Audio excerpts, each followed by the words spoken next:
છેલ્લા 2-3 દિવસથી સોશિયલ મીડિયામાં હું જોઉં છું કે બોટાદની અંદર જે કડદા જે પ્રથા હતી એ નાબૂદ કરવા માટે ખેડૂતો આંદોલન કરી રહ્યા હતા. ગાંધી ચિંધા માર્ગે લોકો આંદોલન કરતા હતા અને અચાનક પોલીસવાળા આવે છે અને એમની ઉપર લાઠીચાર્જ કરે છે અને ખેડૂતો જે છે, નિર્દોષ ખેડૂતો છે, જગતનો જે તાત છે એની ઉપર એમણે અત્યાચાર કર્યો છે. ખેડૂતો પોતાની ન્યાયી માગણી માટે ભેગા થયા હતા.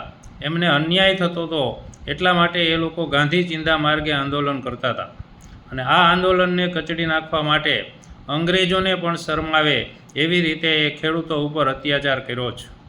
મિત્રો, 1987ની અંદર કોંગ્રેસની સરકાર હતી અને ખેડૂતોને અન્યાય થતો હતો ત્યારે ભારતીય કિસાન સંઘ દ્વારા આ ખેડૂતોની લડત ચલાવવામાં આવી હતી અને ત્યારે કોંગ્રેસવાળાઓ પણ આ જ રીતે ખેડૂતો ઉપર અત્યાચાર કર્યો હતો અને એ જગતનો તાત તમારો બાપ જાગી ગયો હતો અને 1995માં કોંગ્રેસને મૂળિયામાંથી ઉખેડીને ફેંકી દીધી કે 30 વર્ષથી હજી એની સત્તા આવી નથી.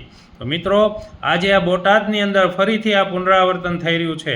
જગતના તાત, આ દુનિયાને ખવડાવનાર, ધરતીમાંથી ધાન પેદા કરી રાત દિવસ મહેનત કરી અને પોતાની મહેનતની કમાણી કરે છે અને એ કમાણી જે છે એમાંથી બીજા લોકો લઈ જાય છે, એ લૂંટાય છે, એ હેરાન થાય છે અને એ માટે જ્યારે આંદોલન કરે છે, લોકશાહી ઢબે આંદોલન કરે છે, ગાંધી ચિંધા માર્ગે આંદોલન કરે છે અને લોકશાહીમાં કોઈને અન્યાય થતો હોય તો એની માગણી કરવી એ પણ જરૂરી છે.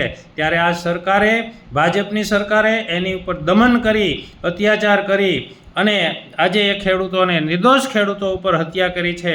મારા શબ્દોને યાદ રાખજો કે 2027ની ચૂંટણીની અંદર જેવી 95માં કોંગ્રેસની ભૂંડી હાર થઈ હતી, આવી જ ભૂંડી હાર બીજેપીની થવાની છે અને ભવિષ્યમાં ક્યારેય સત્તા ઉપર નહીં આવી શકે, એટલું મિત્રો યાદ રાખજો.